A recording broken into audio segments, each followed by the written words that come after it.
Hi, my name is Erick Sorensen, pastor and church planter of Epiphany Church here in New York City, your CLB church plant in Manhattan.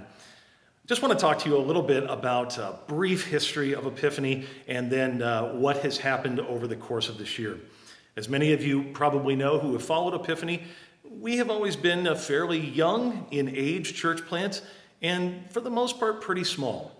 And this has inevitably led to challenges that many church plants in the city face, which is how are we going to fund ourselves and how are we going to grow beyond a certain demographic and questions that many other people face here.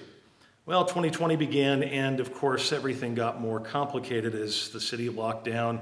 There was increasing cases of COVID, especially at the very beginning, and we had a tremendous number of people that call Epiphany home leave the city.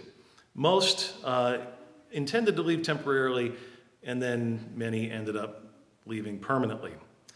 This has led to, of course, months of trying to process what our church might look like coming out of this extended lockdown period. Well, we gathered together the beginning of August again in person for in-person worship service with the hopes that we could start to regain some momentum. And unfortunately, that didn't come to pass. There is still quite a few people out of the city, and the city, for the most part, still has a sense of being in this lockdown mode. As a result, this led to the leaders of Epiphany processing whether we could move forward or how we could move forward.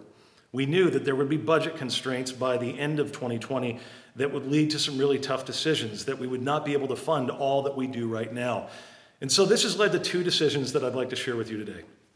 Number one, as a result of just budget constraints and the challenges I've mentioned to you, we will cease holding public worship services as of November 1st, 2020. Number two, as a result of that, I will be resigning my call from Epiphany as their pastor.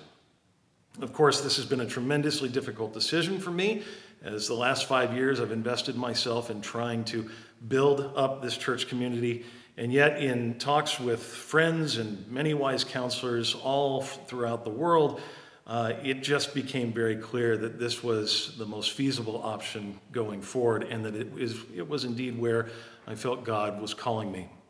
Nevertheless, that does not mean that this is the end of Epiphany. This just means it's a transition for Epiphany.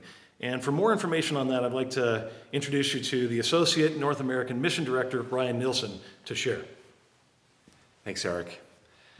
This is not the news that we were hoping for or wanted to share, the ending of public worship services for now and Pastor Erick's resignation. I remember being there for the first services of Epiphany, and I know how much work Pastor Erick and his team have done.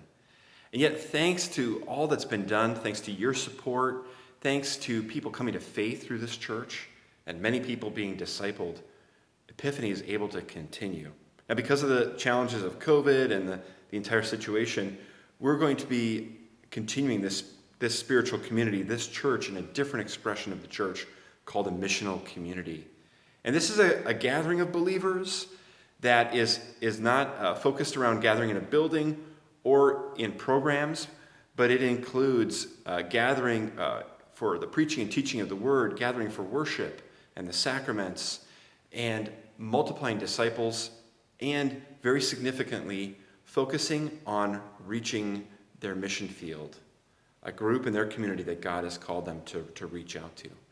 And this will continue to happen through with my involvement and support, and with the spiritual oversight of a local CLB pastor and congregation. So I'm very thankful, thanks to the hard work that Pastor Erick and his team have done, that even though we're changing a lot about the way Epiphany gathers, that we're able to continue forward the mission and ministry of Epiphany. All that's possible due to the hard work of Pastor Erick and his team. I'm so grateful for him. It's all possible, too, because of your support, your prayer, your gifts, your contributions to this church family. Because of that, people have come to faith. They've been discipled. We've learned a great deal about ministering in city centers through these efforts. And we're going to continue to learn. We're going to continue to grow. This is the mission field that God has given us to serve in, to work in. And we're going to continue to do that, even when we face setbacks and challenges that we weren't expecting. Thank you so much for your partnership in our mission, in God's mission here in North America.